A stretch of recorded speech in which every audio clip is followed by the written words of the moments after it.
जय हिंद दोस्तों, जोहार आप सभी को। जेएसएससी सीजीएल्स के द्वारा जो है एक न्यू वैकेंसीज आप लोग को देखने को मिल रहा होगा झारखंड आरक्षी प्रतियोगिता परीक्षा को लेकर के। झारखंड आरक्षी प्रतियोगिता परीक्षा में जो अभी वैकेंसीज आई हुई है, इसमें कुल वैकेंसी की बात हम लोग करेंगे। इसमें सीट जो देख रहे हैं कि वैकेंसी जो है वो डिस्ट्रिक्ट वाइज जो दिया गया है वैकेंसी, उसमें जो है वैकेंसीज में जो है मेल कैंडिडेट के लिए बहुत कम वैकेंसी है, फीमेल्स के लिए बहुत ज्यादा वैकेंसीज है हर डिस्ट्रिक्ट में। इसमें भी दो तरह का वैकेंसीज है, एक रेगुलर और बैकलॉग, दोनों वैकेंसी दिया हुआ है एक साथ। तो रेगुलर वैकेंसीज क्या होता है, बैकलॉग वैकेंसीज क्या होता है, उसका डिफरेंस भी हम लोग देखेंगे। साथ ही साथ कंप्लीट जो है ना आरक्षित के लिए आपको जो है एग्जाम्स को लेकर के, फिजिकल को लेकर के, मेडिकल को लेकर के, आपका एज क्या होना चाहिए, कब से कब तक एज होना चाहिए, मैक्सिमम और मिनिमम, दो वो सभी चीजों पर हम यहाँ पे चर्चा करेंगे। फिजिकल्स में कितने आपका रनिंग कितने होने वाला है, ये सभी कंप्लीट वीडियोस आपको यहाँ पे मिलने वाला है सिलेबस को सही देख करके, ठीक है। तो चलिए वीडियो के अंत तक बने रहिएगा और चैनल पे न्यू आए हैं तो सब्सक्राइब जरूर कर लीजिएगा। चलिए ठीक है। सबसे पहले देखिए कि जो ये झारखंड आरक्षी प्रतियोगिता परीक्षा जो है आया हुआ है वैकेंसी भी आज ही के दिन में, इसमें आप देख रहे होंगे कि सबसे पहले जो दिख रहा है टोटल पोस्ट, अगर आप काउंट करेंगे तो उसमें हम यहाँ पे देखें तो टोटल पोस्ट अगर आप काउंट करेंगे तो आपको दिखेगा 4,919 पोस्ट, ठीक ना, 4,919। इसमें से हम यहाँ पे 5,038 इसलिए किए हैं कि इसमें से आदिम जनजाति के लिए और खेल के लिए अलग से दिया गया है डाटा 119। अब ये उसी में से निकाल करके लेगा, हमको लगता है कि ये अलग से नहीं है, इसी में से रहेगा। तो ध्यान में रखो यही पोस्ट है, कितना, 4,919, ठीक ना। क्योंकि अगर हम मेल और फीमेल को ऐड कर रहे थे तो ये एक्स्ट्रा डाटा में आ रहा था, इसलिए हम एक्स्ट्रा लेके हुए थे, ठीक है? दिखाएंगे अभी आपको। तो सिंपल ये देखो ध्यान से सबसे पहले कि 4,919 पोस्ट में जो मेल का जो वैकेंसी है, मेल के लिए जो पोस्ट जो है वैकेंसी दी गई है वो 1547 पोस्ट है मात्र, कितना, 1547। और जो फीमेल के लिए है वो 3272, यानी कहें तो पूरा वैकेंसी का 70% वैकेंसी जो है सीट, लगभग लगभग 70% वो गर्ल्स के लिए है, फीमेल्स के लिए है, और 30% वैकेंसी मेल के लिए है, ठीक ना। आप देख सकते हैं लगभग उस तरह से कैंडिडेट जा रहा है। अब देखिए यहाँ पे दो तरह का वैकेंसी, इसमें भी 4,919 पोस्ट में जो है आपके दो तरह का वैकेंसी देखने को मिलेगा। क्या क्या वैकेंसी है, नियमित वैकेंसी जिसको हम लोग रेगुलर कहते हैं, रेगुलर वैकेंसी और बैकलॉग वैकेंसी। तो 4,919 पोस्ट में जो है 3799 जो है आपका नियमित है। नियमित क्या होता है और बैकलॉग क्या होता है, देखो ध्यान दो। रेगुलर वैकेंसी जो होता है कि जो पोस्ट खाली होते जा रहे हैं रिटायरमेंट के थ्रू, जो खाली होते जा रहे हैं, या तो न्यू जो है पोस्ट आपको लेना है, जो रिक्वायरमेंट होता है गवर्नमेंट को, वो सारे क्या होता है, नियमित। बैकलॉग वैकेंसीज को बारे में थोड़ा सा समझते हैं और जानते हैं कि कौन बैकलॉग वैकेंसी में फॉर्म फिलअप कर सकता है। तो सिंपल एक एग्जांपल के तौर पे हम लोग समझते हैं, सिंपल समझो कि ये वैसी वैकेंसी होती है जो पिछले साल यानी कि पीछे से आते हुए वैसी वैकेंसी जो फिलफुल नहीं हो पाया था। जैसे मान लेते हैं कि ये कैटेगरी वाले वैकेंसी होते हैं, जैसे हो सकता है एसटी का हो, एससी का हो, ओबीसी का हो, ईडब्ल्यूएस का हो, इस तरह के जो कैटेगरी वाइज जो वैकेंसी होता है, ठीक ना, ये जनरल वैकेंसी नहीं होती। तो जैसे मान लेते हैं कुछ ऐसे सीटें हैं, जैसे मान लेते हैं कि पिछले साल कि 50 सीट एससी एससी का जो निकला था, मान लेते हैं सिंपल, उस 50 सीट में 30 सीट ही फिल हो पाया, क्योंकि मिनिमम क्राइटेरिया फिलफुल नहीं करने की वजह से ये 50 में 50 नहीं फिल हो पाया, 30 ही फिल हो पाया, 20 सीट खाली रह गई। तो वो जो वैकेंसी जो होती है नेक्स्ट बार जब उसी का जब वैकेंसी आता है तो उसमें इंक्लूड करके यही वैकेंसी कहलाता है बैकलॉग वैकेंसी। और इस वैकेंसी में बताओ फिर से कौन सा कैंडिडेट पार्टिसिपेट कर सकते हैं, तो वही अगर ये एससी के सीट से 20 खाली हुआ है तो उसमें एससी कैंडिडेट ही फिर से जा सकते हैं, ओबीसी से है तो ओबीसी का कैंडिडेट ही जा सकता है, और अगर जनरल जनरल तो जनरली रहेगा ही इसमें, नहीं जनरल तो फिल ही हो जाता है जनरली, ठीक ना। जैसे एक एग्जांपल लेकर के बताएं, पिछले बार अगर हम लोग देखेंगे 2018 16 17 17 तो 16 वाले में जब टीचर्स का बहाली हुई थी, हाई स्कूल 10+2 टीचर्स का, तो उसमें बहुत सारे ऐसे पोस्ट थे जो खाली रह गए थे साइंस स्ट्रीम के, ठीक ना, कैटेगरी वाइज वाले। तो जब नेक्स्ट बार वैकेंसी आई होगी तो वही वैकेंसी क्या कहलाया होगा, बैकलॉग वैकेंसी कहलाया होगा, ठीक है। तो बैकलॉग और जो है रेगुलर वैकेंसी में डिफरेंस में आ गया। तो यहाँ पे देखिएगा, ध्यान दीजिएगा कि कैटेगरी वाइज यहाँ पे बैकलॉग में किसमें कैसा किसका किसका कैसा कैटेगरी है, वहां पे सारा चीज दिखता है। तो इसमें टोटल नियमित में जो है टोटल आप देखो जो नियमित वैकेंसी है उसमें मेल जो है टोटल कितना है 1297 और फीमेल है 2402। यहाँ पे भी देखो लगभग डबल है ना। और इसमें भी देखो क्या है लगभग 3 गुना से ज्यादा है, इसमें महिला की संख्या ज्यादा है बैकलॉग, ठीक ना। ये सारी चीजें हैं। अब खेल के लिए देखो क्या है, अगर नियमित में देखें तो 86 पोस्ट जो है कहाँ से, रेगुलर वैकेंसी से। जो यहाँ पे खेल से संबंधित है उसका 76 पोस्ट है। आदिम जनजाति से रिलेटेड जो रखता है संबंध वो उसका 10 पोस्ट है। और यहाँ पे बैकलॉग में भी इसका 33 पोस्ट है, इसमें खेल से संबंधित 22 पोस्ट है। तो चलिए ये हो गया पोस्ट डिटेल्स। हम लोग आगे यहाँ पे देखते हैं पूरा कंप्लीट वीडियोस को और सिंपल समझने की कोशिश करते हैं क्या क्या चीजें इसमें है।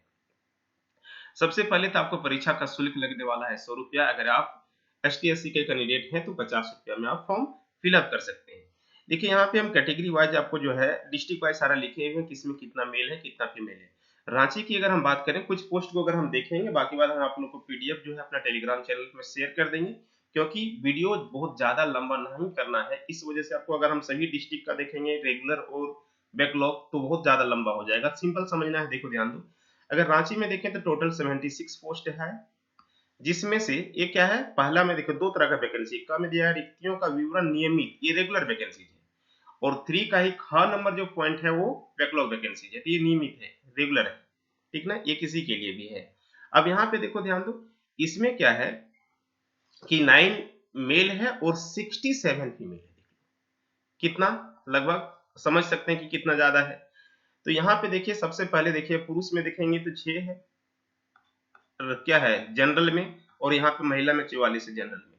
यहाँ पे देखेंगे सारा खाली है, ब्लैंक है ना, पूरा ब्लैंक है, यानी कि इधर सीट ही नहीं है, सिर्फ जनरल में 6 मात्र है और महिला में इतना है। और यहाँ पे देखो सिर्फ अनुसूचित जनजाति में कितना है, 21 है, और बाकी फिर यहाँ पे पूरा खाली है। क्लियर है। सेम इसी तरह से देखेंगे बहुत जगह ऐसा होगा कि आपको सीट की संख्या बहुत कम देखने को मिलेगा, सीट की संख्या जनरली ना के बराबर देखने को मिलेगा, ठीक ना। इसी तरह से सिमडेगा में आप देखेंगे, यहाँ पे सिमडेगा में देखो पुरुष की जनसंख्या की, पुरुष की वैकेंसी कितनी है 30 है, और महिला की कितनी है 73। अगर आप टोटल को काउंट करेंगे तो ये पुरुष निकल जाएगा, ये महिला निकल जाएगा। क्लियर। अब यहाँ पे इसी तरह से देखो इसमें भी क्या है, सिर्फ जनरल का है, इधर कुछ नहीं दिख रहा है सीटें। यहाँ पे भी देखो दिख रहा है क्या कि आरक्षी में, जिसमें यहाँ टोटल 12 पोस्ट है, गोमला में उसमें से 8 है। इसी में एक ऐसा पोस्ट है जिसमें महिला कम है, 4 है, ठीक ना, बाकी सब में ज्यादा ही है। तो इसमें 4 है। इसमें भी देखिए ओबीसी जो है, ओबीसी फर्स्ट सेकंड का जो है इस तरह का वैकेंसी नहीं दिख रहा है यहाँ पे कैटेगराइज्ड। ओबीसी हजारीबाग में देखेंगे तो टोटल कितना पोस्ट है, 212 पोस्ट है। 212 पोस्ट में मेल कितना है इसमें, मात्र 72, और फीमेल कितना है इसका जस्ट डबल 140, ठीक ना। अब यहाँ पे भी देखिए पुरुष की जनसंख्या जो है कहाँ से वैकेंसी है, तो इसमें है हजारीबाग में। अगर आप देखेंगे तो ओबीसी 2 है, ओबीसी 1 में भी है, अनुसूचित जनजाति में भी है, यानी कि अनुसूचित जाति में भी है, अनुसूचित जनजाति एसटी में नहीं है, एससी में वैकेंसी है ना। इसी तरह से वोमेन्स में भी है, कोडरमा में इसी तरह से वैकेंसी है यहाँ पे। तो आप ये सभी चीजों को आप देख सकते हैं, मेल और फीमेल कितने कितने हैं, आप कैटेगरी वाइज जो है यहाँ पे आप अपना चेक कर सकते हैं। देखिए यहाँ पे जनरली क्या है, ये वैकेंसीज आपको दिख नहीं रही होगी। अगर हम गिरिडीह का बात करें तो गिरिडीह का थोड़ा सा देखते हैं। अगर आप यहाँ पे देखेंगे धनबाद गिरिडीह का जो वैकेंसी देखेंगे तो गिरिडीह में आपको दिख रहा है कितना, 452 पोस्ट दिख रहा है, जिसमें से मेल के लिए कितना है 191 और फीमेल के लिए है 261, है ना। अब यहाँ पे देखिए टोटल जो है 155 जो है वो जनरल कैटेगरी के लिए है। ओबीसी 1 और ओबीसी 2 में सीट यहाँ पे भी देखिए नहीं दिख रहा है, जीरो है, ब्लैंक है ना। और यहाँ पे महिलाएं में है, यहाँ पे ओबीसी 1 और ओबीसी 2 में फिर से यहाँ पे भी नहीं है, यहाँ पे 33, ठीक। तो इस तरह से जो है सीट का कैटेगराइज किया गया है। ओबीसी स्टूडेंट्स के लिए खास करके थोड़ा सा समस्याएं हैं, वो सभी जो है मैसेज कर रहे हैं कि सर सीट तो है ही नहीं हम लोग के लिए। तो देखिए जहाँ पे जैसे सीट है, आप अगर आप फॉर्म फिलअप करेंगे तो आपको तैयारी तो करनी पड़ेगी, ठीक ना। तो आप आराम से फॉर्म फिलअप कीजिए। अब जो है उसके अनुसार से आपको पढ़ना पड़ेगा, एक सीट भी है तो आपको पढ़ना तो पड़ेगा ही ना। अब लेकिन ध्यान में रखिएगा कि अगर वैकेंसी जो भरा जाएगा वो अगर डिस्ट्रिक्ट वाइज ही अगर दिया है तो मे बी डिस्ट्रिक्ट वाइज होगा। तो डिस्ट्रिक्ट को चूज करना आपके लिए बहुत अच्छा रहेगा कि ध्यान से कि कौन सा डिस्ट्रिक्ट हमको लेना चाहिए। अगर आप गिरिडीह से भरते हैं तो आपको जनरल कैटेगरी में ही फाइट करना पड़ेगा, ओबीसी में तो सीट है नहीं। क्लियर है।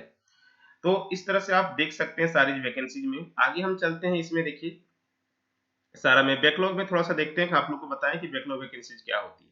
तो बैकलॉग वैकेंसीज में अगर यहाँ पे आप देखेंगे तो देखो ध्यान दो, सभी में आरक्षी अगर देखेंगे तो 0 है, ठीक ना। ओबीसी में भी देखेंगे बैकलॉग में, ओबीसी में भी वैकेंसीज आपको नहीं दिखेगा, है ना। हाँ, यहाँ पे अगर हम देखेंगे ओबीसी में भी जो है बैकलॉग में वैकेंसी नहीं है, ज्यादातर वैकेंसी बैकलॉग में जो है वो किस में है, एसटी एससी में ही है, ठीक ना। तो ओबीसी में भी नहीं है, देखिए एसटी में और एससी में बैकलॉग में वैकेंसी आपको देखने को मिलेगा, इसमें भी वैकेंसी नहीं है, ठीक ना। बैकलॉग में आपको बैकलॉग के बारे में भी समझाएं। आगे देखिए ध्यान दीजिए, इसमें क्या कहा जा रहा है सारा चीज। कोटिवार रिक्तियों की संख्या अध्याक्षी विभाग के अनुरोध के आलोक में संशोधित की जा सकती है। यानी कि जो इसका रिक्तियां जो है अनुरोध करने पर, विभाग के अनुरोध पर आलोकित या तो संशोधित भी की जा सकती है, यानी कि किसी में बढ़ाई किसी में घटाई जा सकती है। तो इसमें भी टेंशन आप नहीं लेना, यहाँ पे लिखा हुआ है कि कोटिवार रिक्तियां जो दिया गया है, कैटेगराइज जो दिया गया है वैकेंसीज, उसकी जो संख्या है अध्याक्षी विभाग के अनुरोध के आलोक में संशोधित की जा सकती है, यानी किसी में कम किसी में ज्यादा आगे पीछे किया जा सकता है इसमें, ठीक है। ये सारा चीजें यहाँ पे दे रखा है। पहले हो सकता है कि इसने अभी वैकेंसी निकाली, पूरा तरह से कैटेगराइज नहीं किया हो, कैटेगराइज करेगा तो आप टेंशन उसके लिए नहीं लेना है, जो अब है उसको लो आप ध्यान से फॉर्म फिलअप करके पढ़ना है, ठीक है ना। इसमें मेन तो फिजिकल आपको बताते हैं, अभी देखिए ध्यान दीजिए, इसमें जो है आपका जो पोस्ट निकला हुआ है आपको पता होना चाहिए कि क्या पोस्ट है। देखिए ध्यान दीजिए, इसमें है क्या, झारखंड ओलंपिक संघ। देखो इधर ये पोस्ट के लिए यहाँ पहले ये देखो ध्यान दो, इसमें क्या है कि जो पोस्ट जो निकला हुआ है क्या, गृह कारा एवं आपदा प्रबंधन विभाग के अंतर्गत जिला इकाई के आरक्षी सर्वोच्च के अंतर्गत आरक्षी, यानी कि ग्रुप ग का, यानी कि ग्रुप सी का जॉब है ये। पे मैट्रिक्स लेवल आपका कितना है, 3 है। और आपका जो पे स्केल है आपको यहाँ से ये आपको दिखने वाला है। आपका शैक्षणिक योग्यता क्या होना चाहिए, 10th पास होना चाहिए, क्या होना चाहिए, 10th पास होना चाहिए। न्यूनतम शैक्षणिक योग्यता आपको पता है कि 10th पास होना चाहिए, ये ध्यान में रखना।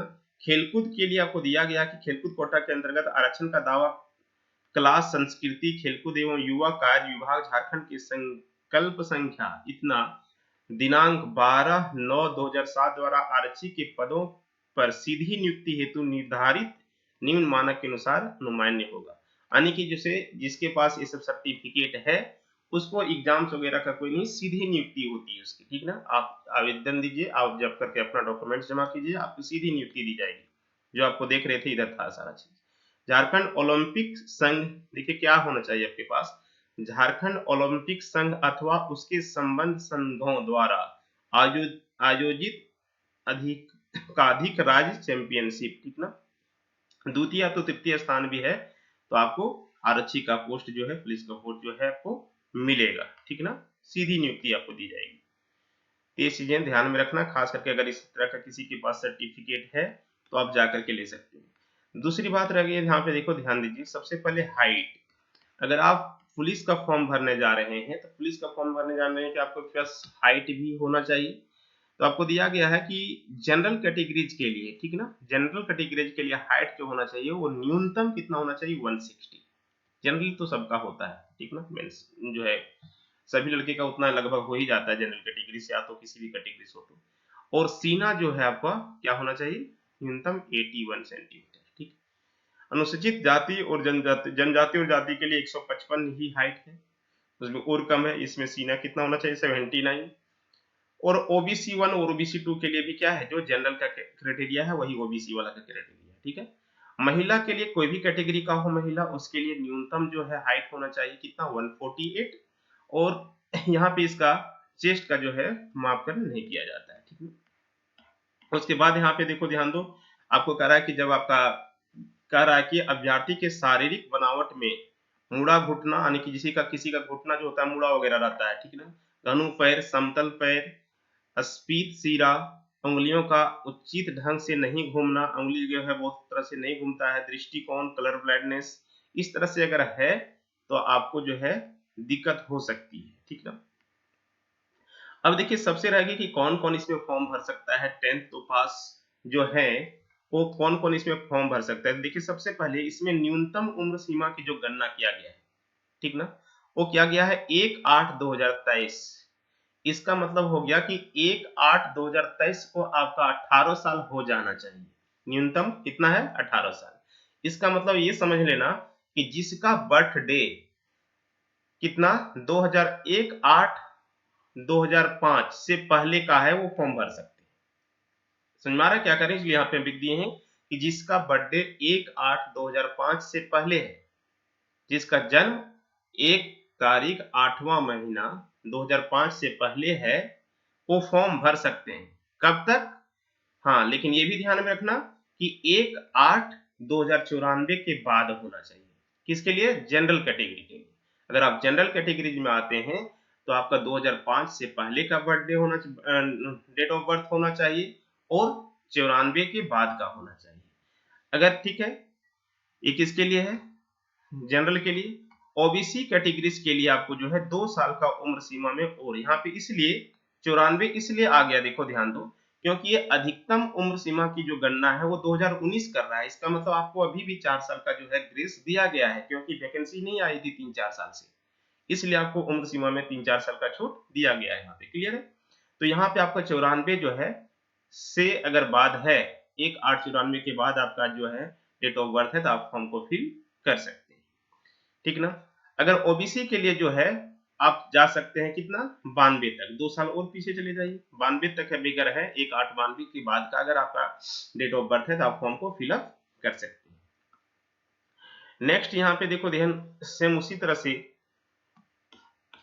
अगर देखेंगे तो महिला के लिए जो है, आप जो है महिला तथा कमजोर वर्ग, अत्यंत पिछड़ा वर्ग जो है, ओबीसी 1 ओबीसी 2 जो है, इस तरह से जो भी है वो 28 साल के लिए है।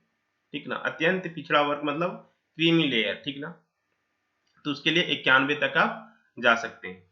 और अनुसूचित जाति जनजाति के लिए, एसटी एससी के लिए, पुरुष और महिला दोनों के लिए आप 89 के बाद भी है तो आप फॉर्म को फिलअप कर सकते हैं।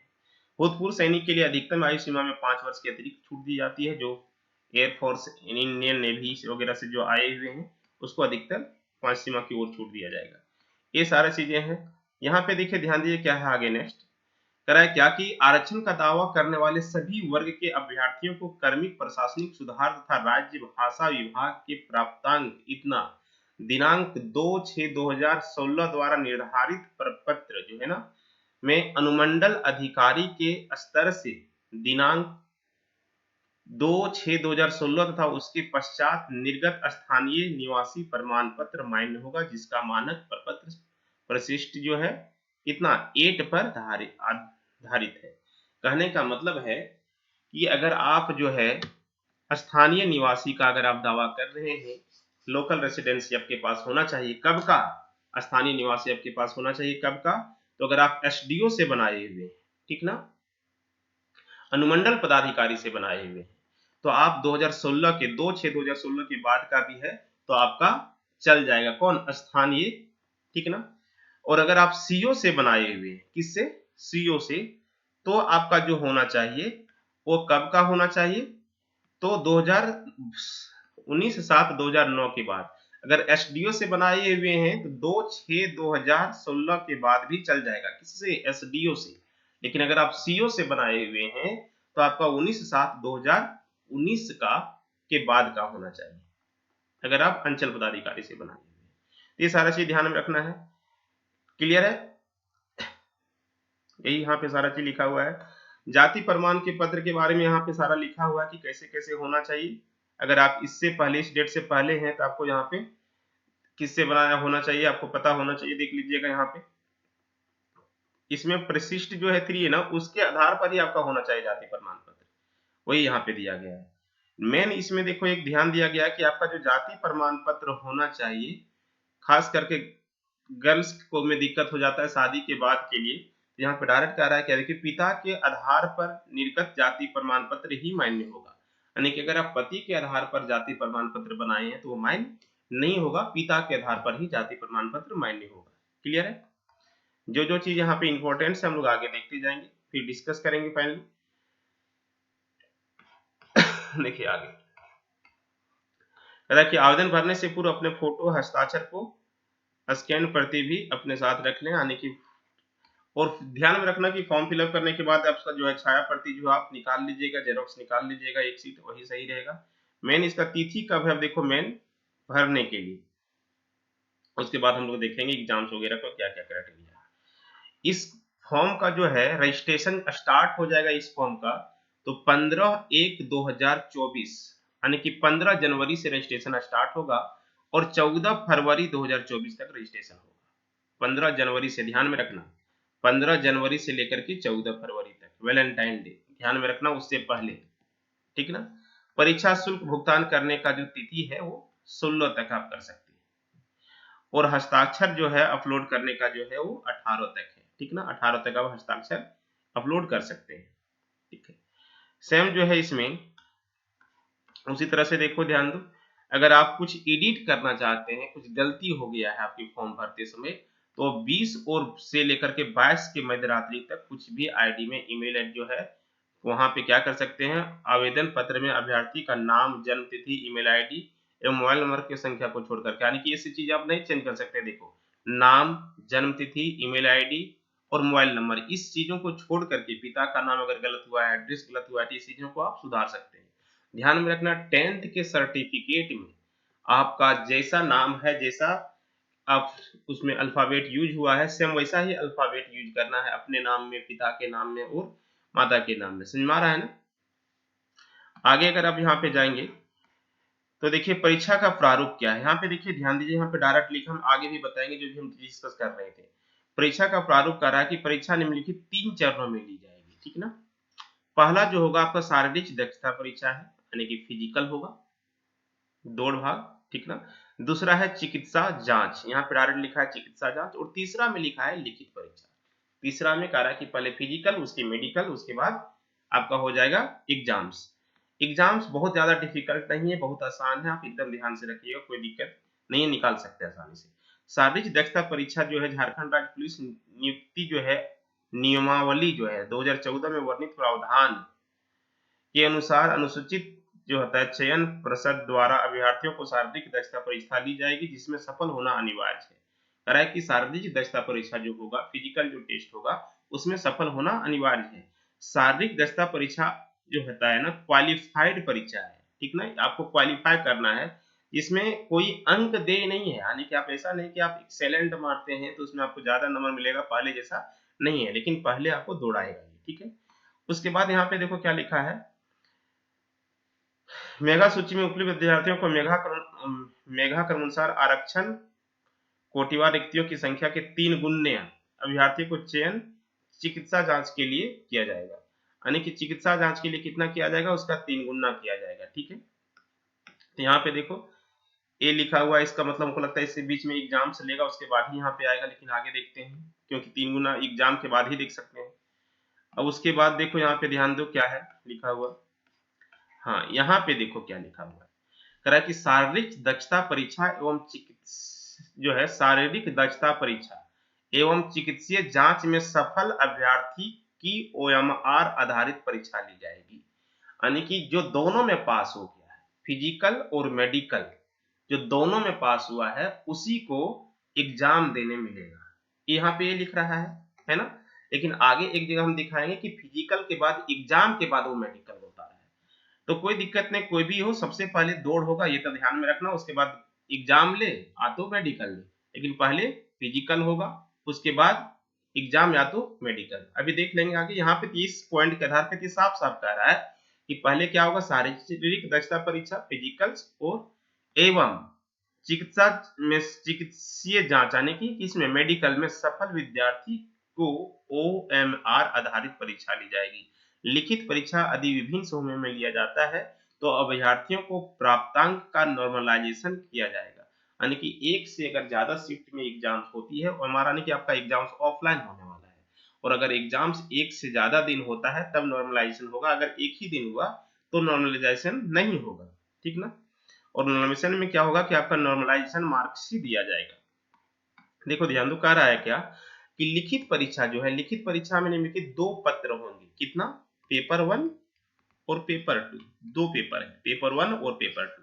पेपर 1 आपका रीजनिंग लैंग्वेज है, ठीक ना, रीजनल लैंग्वेज है, जैसे खोरठा, नागपुरी, कुरमाली, आप जो भी रखते हैं वो, जिसे आप उत्पाद सिपाही में रखे थे, सेम सिलेबस इसका भी है, तो कोई टेंशन नहीं लेना। आप जो भी देखेंगे उत्पाद सिपाही में सेम सिलेबस इसका भी है। लेकिन पेपर 2 जो है ना, ये टोटल ये 100 क्वेश्चंस का है और ये भी 100 क्वेश्चंस का है। लेकिन पेपर 2 जो है मॉडिफाई किया गया है, इसमें 50 क्वेश्चंस हिंदी का है। पेपर 2 50 क्वेश्चंस हिंदी का है और ये जो 50 क्वेश्चंस बच गया, इस 50 क्वेश्चंस में 25 क्वेश्चंस जीएस सेक्शंस का है और 25 क्वेश्चंस जो है मैथ्स का है, ठीक ना। न्यूमेरिकल एबिलिटी जो है, ठीक ना, क्या हो गया, रीजनिंग और मैथ दोनों सकते हैं, छोटा छोटा सिंपल सिंपल क्वेश्चंस होगा, यानी कि न्यूमेरिकल एबिलिटी जो है रीजनिंग का क्वेश्चंस और मैथ का क्वेश्चन दोनों साथ में जो बनता है कमांड, उस तरह के क्वेश्चंस आपको देखने को मिलेगा। जनरली सिलेबस उसका दिया हुआ नहीं है, इसे नहीं होता है कि एज का क्वेश्चन देखने को मिल सकता है आपको। न्यूमेरिकल एबिलिटी का जो रीजनिंग का क्वेश्चन बनता है, पजल वगैरह का क्वेश्चन बनता है, सीरीज वगैरह का क्वेश्चन बनता है, वो सब चीज आपको देखने को मिल सकता है एग्जाम्स में, ठीक है। परसेंटेज वगैरह से हमको लगता है उस तरह के क्वेश्चन ज्यादा नहीं रहने वाले, ठीक है। ये सारी चीजें हो गया। अब कह रहा है कि देखो एक क्वेश्चन के लिए आपको एक 3 नंबर दिया जाएगा और एक क्वेश्चन के लिए आपको फिर से 1 नंबर काट लिया जाएगा, यानी कि नेगेटिव क्या है, एक क्वेश्चन सही करेंगे तो आपको 3 मार्क्स देंगे, एक क्वेश्चन अगर आप गलत करते हैं तो 1 नंबर काट लिया जाएगा, ये ध्यान में रखना। तो यहाँ पे देखो सारा क्षेत्रीय भाषा जो है आपका हिंदी, अंग्रेजी, संस्कृत, उर्दू, संथाली, बंगला, मुंडारी, हो, खड़िया, कुड़ुक जो है, कुरमाली, खोरठा, नागपुरी, पंचपर्गनिया, उड़िया, ये सभी चीजें हैं यहाँ पे, तो उसमें से कोई भी एक लैंग्वेज का आप सिलेक्ट कर सकते हैं। लेकिन ध्यान में रखना कि इसमें 30% अंक लाना जरूरी है। भाग 2 में देखो यहाँ पे लिखा हुआ है भाई कि इस पत्र में 2 भाग होंगे। भाग 1 हिंदी भाषा से संबंधित, जिसमें प्रश्नों की संख्या 50 होगी। ए प्रश्न अनुच्छेद आधारित जो है व्याकरण, मुहावरे एवं लोकोक्तियां, ठीक ना, हिंदी में जिसे सिलेबस दिया हुआ है, हो सकता है कि व्याकरण से रहेगा, लोकोक्तियां होगा, मुहावरे होगा, ठीक ना, ये सभी चीजों से होगा। और भाग 2 का जो 25 क्वेश्चन सामान्य ज्ञान, अब सामान्य ज्ञान झारखंड सामान्य ज्ञान है कि कंप्लीट सामान्य ज्ञान है, वो कंप्लीट तरीके से नहीं बताया गया है, लेकिन सिंपल समझो सामान्य ज्ञान, सामान्य सामान्य चीजें पूछी जाएगी, यानी कि सिंपल ये ध्यान में रखना कि इस बार एग्जाम्स का बिल्कुल महत्व नहीं दिया गया है झारखंड जो है कांस्टेबल वाले एग्जाम्स में, आपका फिजिकल्स मेडिकल्स पे ही ज्यादा डिपेंड होने वाला है। एग्जाम्स आपका जो है बहुत ज्यादा डिपेंड नहीं करने वाला, सिंपल सिंपल क्वेश्चन पूछने वाला है आपसे। पिछले बार देखे होंगे कि प्रीलिम्स भी हुआ था, मेंस भी हुआ था, झारखंड पुलिस के एग्जाम्स में आप देखे होंगे तो प्रीलिम्स भी हुआ था और मेंस भी हुआ था, ठीक ना। और देखो यहाँ पे 25 क्वेश्चन सामान्य ज्ञान का क्वेश्चन है, जनरल नॉलेज आपको पता होना चाहिए, मिक्सलिनियस टाइप के क्वेश्चन ज्यादा रहने वाले की चांस है। और 25 क्वेश्चन आपका न्यूमेरिकल एबिलिटी जो है, रीजनिंग के भी कुछ क्वेश्चन होंगे, कुछ क्वेश्चन मैथ्स के भी होंगे साथ साथ में, ठीक ना। परीक्षा अवधि 2 घंटे की होगी, कुल 300 मार्क का होगा। सभी परीक्षा पत्रों की परीक्षा में सभी प्रश्न वस्तुनिष्ठ एवं बहु विकल्पीय उत्तर आधारित होंगे। एक प्रश्न का पूर्ण अंक 3 मार्क्स का होगा, प्रत्येक सही के लिए 3 अंक दिए जाएंगे और गलत के लिए 1 अंक काट लिए जाएंगे। ये हो गया आपका एग्जाम्स का पैटर्न, यानी कि आपका एग्जाम्स में 2 पेपर होने वाला है। पहला पेपर रीजनल लैंग्वेज, और रीजनल लैंग्वेज का सिलेबस वही है जो उत्पाद सिपाही का था, ठीक है। और दूसरा पेपर जो है आपका 100 क्वेश्चन में से 50 क्वेश्चन फिर से हिंदी होने वाला है, और 25-25 क्वेश्चन का 2 सेक्शन है, उसमें से एक 25 क्वेश्चन जीएस का और एक 25 क्वेश्चन न्यूमेरिकल एबिलिटी का, यानी कि रीजनिंग्स और मैथ्स का जो न्यूमेरिकल एबिलिटी टाइप का क्वेश्चन पूछा जाता है, मैथमेटिकल रीजनिंग, उस तरह के क्वेश्चन देखने को मिलेगा। दूसरा क्या है यहाँ पे देखो ध्यान दो, शारीरिक दक्षता परीक्षा में आपको पता होना चाहिए कि क्या होना है कि पुरुषों के लिए जो है 10 किलोमीटर की दौड़ है 60 मिनट में, 1 घंटा में आपको 10 किलोमीटर दौड़ना है, और महिला के लिए 5 किलोमीटर दौड़ना है 30 मिनट में, ठीक ना। 30 मिनट में महिला के लिए कितना है, 5 किलोमीटर, ठीक है, ये ध्यान में रखना। चिकित्सा जांच में आपको जैसे बताया गया पहले कि आपको क्या होना चाहिए, वो सब चीज देख लीजिएगा यहाँ पे, मेडिकल सब।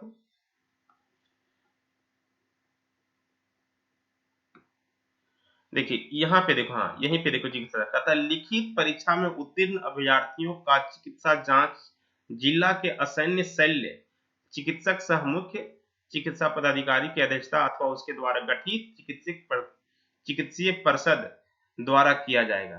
देखो कह रहा है ना कि लिखित परीक्षा में उत्तीर्ण, और वहां पे कह रहा था क्या चीज, दोनों में डिफरेंस में आ गया ना।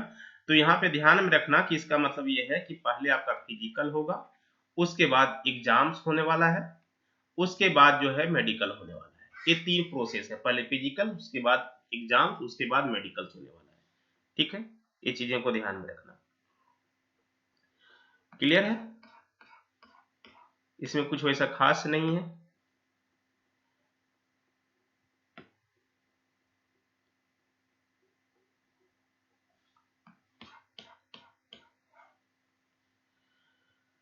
न्यूनतम देखो सभी सब्जेक्ट्स को मिला करके अगर आप जो है वो जनरल कैटेगरी में आते हैं तो 40% जो होता है किसमें एस टी एस सी में आते हैं एवं महिला में है तो 32%, फिर जो है ओबीसी 1 के लिए 34%, ओबीसी 2 के लिए 36.5%, आदिम जनजाति के लिए 30% और कमजोर वर्ग के लिए ईडब्ल्यूएस के लिए कितना परसेंट 40%। ये जो चीजें हैं अगर आप इससे कम स्कोर करते हैं तो आपका फिलफुल नहीं होने वाला है, क्यों ना वो बैकलॉग में चला जाएगा। फिर समझ में आ रहा है ना, आपको कम से कम इतना मार्क्स लाना अनिवार्य है एग्जाम में। चलिए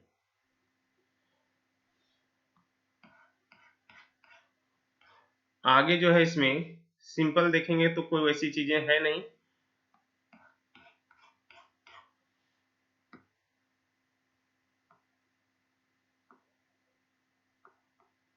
चलिए सिलेबस अगर हम देख लें तो सिलेबस खोरठा का देख लें, अपना लैंग्वेज का देख लीजिएगा एक बार। हम खोरठा का अगर हम देख लेते हैं सिलेबस यहाँ पे, तो खोरठा का सिलेबस देखेंगे तो सेम जो है आपका उत्पाद सिपाही में सिलेबस था वही सिलेबस है। अब हिंदी जो रखते हैं हिंदी रख लीजिएगा। देखिए खोरठा का जो सिलेबस आपका है वो सेम जो वहां पे था वही सिलेबस यहाँ पे भी देखो करा कि गद्य भाग में जो है कहानी, एकांकी, नाटक, लघु उपन्यास, ठीक ना, कौन सा बुक का, यही 2 बुक का पढ़ना है, ठीक ना। तो जो है मेरे टेलीग्राम चैनल पर जेआरपी जो है कैंपस में आपको पूरा इसका जो है सिलेबस विद पीडीएफ जो है कंप्लीट बुक के साथ आपको भेज डाला हुआ है बहुत पहले उत्पाद सिपाही के समय से ही, तो आप देख सकते हैं वहां से पूरा ये कवर कर सकते हैं। बहुत छोटा सिलेबस है इसका, ठीक ना। खोरठा गद्य पद्य संग्रह का जो है इसी में से खोरठा गद्य पद्य संग्रह में बहुत सारे यहाँ पे जो है आपको मिलेंगे, ठीक ना। कविता भी मिलेंगे कुछ कुछ यहाँ पे जो है, लेकिन उसका सिर्फ कहानी पढ़ना है, एकांकी पढ़ना है, नाटक पढ़ना है और लघु उपन्यास पढ़ना है, ठीक है। 2 डार जिरहुल फुल, इसमें भी वही कहानी, एकांकी, नाटक और लघु उपन्यास पढ़ना है। उसके बाद व्याकरण आपको पढ़ना है, ग्रामर पढ़ना है, ठीक ना। सहायक पुस्तक की एक पुस्तक है, छोड़ो इसको, लेकिन यही दोनों चीजें पढ़ना है, ये 2 बुक पढ़ना है और उसके बाद व्याकरण पढ़ना है। क्लियर है, ये सारी चीजें थी। मेनली ध्यान में रखना है कि एस जो है आप जो खास करके क्या कर रहे थे इसमें, एक शायद कांस्टेबल के लिए जो तैयारी कर रहे थे, खोरठा का सिलेबस सेम वही है। मेंस का सिलेबस जो है इसमें सिर्फ जो है पहला जो पेपर तो देख लिए वही है, दूसरा पेपर में है 25 क्वेश्चन आपका जीएस के क्वेश्चन सेक्शंस रहेंगे, 25 क्वेश्चन न्यूमेरिकल एबिलिटी के क्वेश्चंस रहेंगे और 50 क्वेश्चन फिर से आपका हिंदी के रहेंगे। तो एग्जाम्स किसी भी लेवल से हमको नहीं लगता कि डिफिकल्ट होने वाला है, आप आराम से कट ऑफ पार करेंगे और अच्छे स्कोर करेंगे थोड़ा सा पढ़ेंगे तो, ठीक ना। अभी एसएससी जीडी का भी वैकेंसी आप लोग के पास में है, खास करके जो आरक्षी का फॉर्म भरेंगे वो मैक्सिमम स्टूडेंट ऐसे होंगे जो जीडी का फॉर्म भरे होंगे, तो वहां से भी आप जीएस तो अच्छे से कवर कर रहे होंगे, रीजनिंग मैथ अच्छे से कवर कर रहे होंगे, नो डाउट एग्जाम्स का टेंशन नहीं, आप एग्जाम्स क्रैक कर जाएंगे। फिजिकल्स जो है वो 10 किलोमीटर की दौड़ना है, तो टेंशन नहीं लेना है, एग्जाम्स के एक समय आते आते आप प्रैक्टिस करेंगे तो वो भी आप करेक्ट कर लेंगे, बहुत ज्यादा डिफिकल्ट नहीं है। इस बार पिछले बार हुआ था जब झारखंड पुलिस का वैकेंसी आई थी पिछले बार, ठीक ना, तो उसमें क्या था कि प्रीलिम्स हो रहा था, फिर फिजिकल हुआ, फिर मेंस हुआ, इस तरह के कंडीशन चल रहे थे। प्रीलिम्स हुआ पहले, मेन प्रीलिम्स हुआ फिर मेंस हुआ, तब जाकर के फिजिकल्स हुए थे, ठीक है। इस तरह के कंडीशन चल रहे थे वहां पे सारी चीजें। तो चलिए देखा जाएगा जो भी होगा, जिस तरह से कंडीशन होगा। आप लोग कुछ भी अगर क्वारी होगा तो आप लोग कमेंट सेक्शन में जरूर बताइएगा। उम्मीद करते हैं कि आप लोग को समझ में आई होगी। सीट को बिल्कुल टेंशन नहीं लेना है कि कितना सीटें हैं नहीं सीटें हैं, ठीक ना। आपको सिर्फ ध्यान में रखना है कि आपको एक ही सीट चाहिए, हाँ, लेकिन डिस्ट्रिक्ट को आप अच्छे से चूज कीजिए कि किस डिस्ट्रिक्ट से हम फॉर्म भर रहे हैं, ठीक ना। और देख लीजिएगा उसको एक बार अच्छे से। और फॉर्म भरने में कोई दिक्कत है, अभी तो फॉर्म भरने में बहुत सारा टाइम है, जनवरी से फॉर्म भराएगा, 15 जनवरी से आराम से अभी जो है जीडी का तैयारी में जुटे रहिए, कोई टेंशन नहीं लेना है, ठीक है। चलिए बहुत बहुत धन्यवाद आप सभी को और best of luck for this exams. चलिए थैंक यू।